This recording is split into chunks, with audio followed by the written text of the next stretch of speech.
friends, there's a big week ahead of us. On Saturday, the Cyclones kick off their march to the Big 12 Championship by beating Tulsa. Yeah!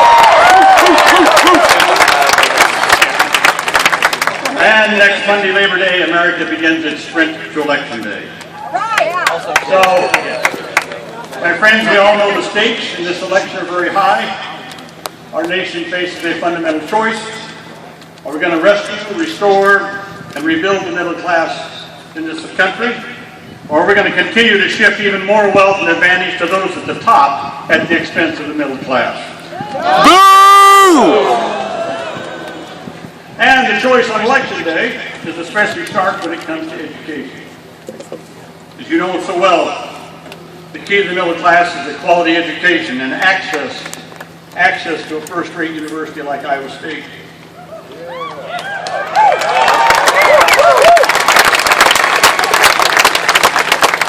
Now, Governor Romney and Representative Ryan, they kind of see things differently.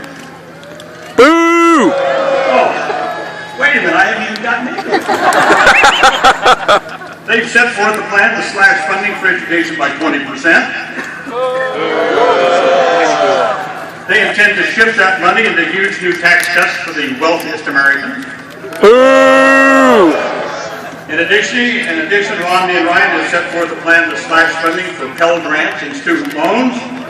Boo! But not to worry. They're not leaving you without any options.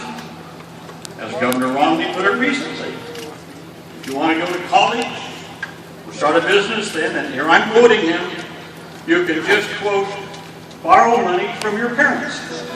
Boo! Why didn't you all think of that? After all, like Romney, I'm sure your dad's probably the CEO of a major automobile company, right? Nope. Or like Paul Ryan, your family owns a big construction company. Nope. No. You mean like me and Barack Obama, we come from families of modest means, and our parents don't have that kind of money to give to their students, their kids to go to college. You couldn't afford to go to college without Pell Grants and student loans and work study and summer jobs. So this election has big stakes for all of you here. In just a few minutes, we're going to hear from President Obama. Let me just say this about our great president. Woo!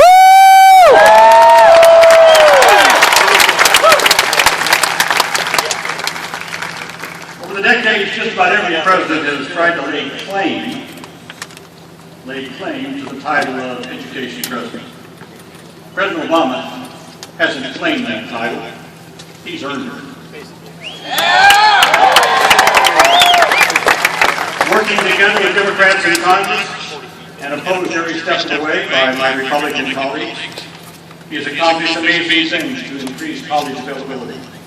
In 2009, in the Recovery Act, we included a huge boost in funding for the Pell Grants, as well as college work study. We provided states with support for their colleges and universities. A year later, we reformed the student lending program. We eliminated over $60 billion went in subsidies to banks and put that into the pockets of income for students going to college. Woo!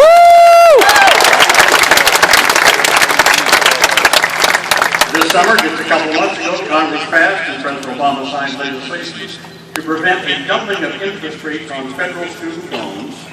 That means over 250,000 students here in the state of Iowa will save over $1,000 a year. Not bad.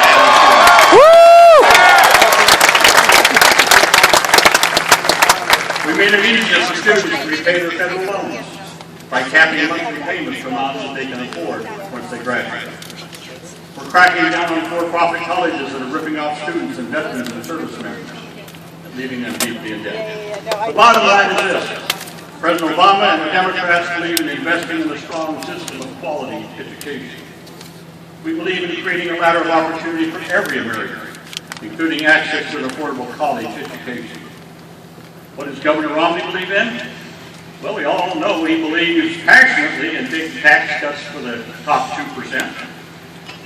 But for young people of modest means who want to go to college, whose parents can't pay their way through college, he has a simple message.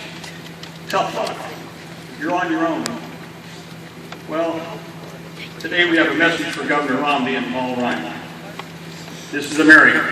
We believe that everyone should have a fair shot at a college education.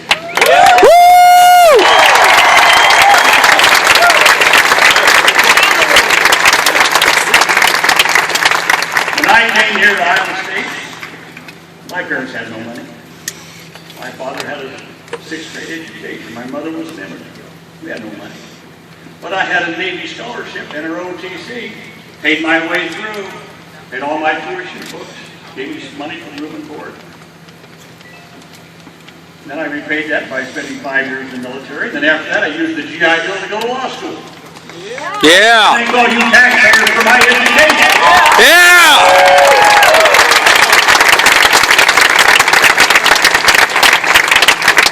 I remember when I came here, I borrowed money, Beardshire Hall. That's not where it is now, but we went over to a little window in a Beardshire Hall.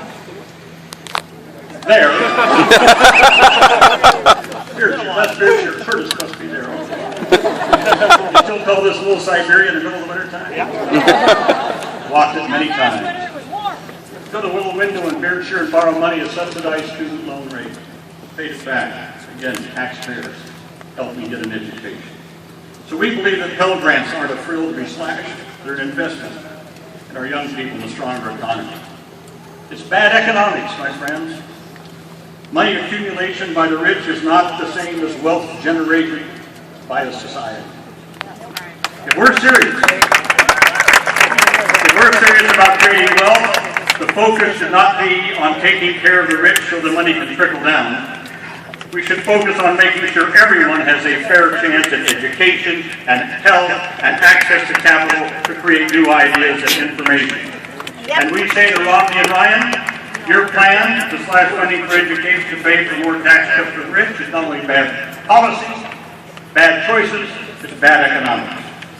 So my friends, I know that all of you are studying hard here. I know you're studying serious things at Iowa State, except on Saturday night underneath the camp meal. But I want you to know that all you need to know about this election is very simple. Very simple. You learned about it in driver's education in high school. You with me? Think about it. What did you learn in driver's education? You learned that in order to go backward, you put it in R.